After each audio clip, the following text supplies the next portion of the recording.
نور احمد پرکانی صاحب نے بلوچستان سے ہمیں یہ سوال کیا ہے کہ زمین کی خرید و فروخت میں کمیشن لینا کیسا ہے؟ مثلا ایک ایجنٹ ہے، وہ زمین کے مالک کی زمین فروخت کرواتا ہے تو 1,00,000 روپے پہ 2,000 روپے لینا کیسا ہے؟ وضاحت فرما دیں۔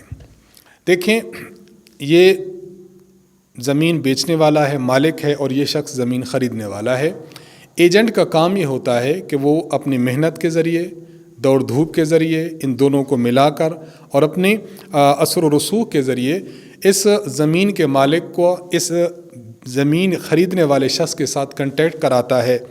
تو دونوں کا کنٹیکٹ کراتا ہے، معاملے کو سلجھاتا ہے، اس کو اس کے پاس لے جاتا ہے، اس کو اس کی طرف راغب کرتا ہے۔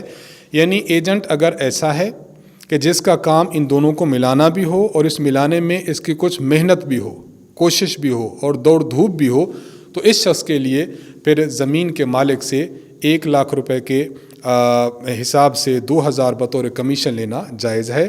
اور آپ نے جو سوال کیا ہے، اگر ایجنٹ واقعی اس کام میں دوڑ دھوپ کرتا ہے، محنت کرتا ہے، دونوں کے آپس میں ملاتا ہے، تو اس کا پیسے لینا یہ جائز ہے اور بالکل درست ہے۔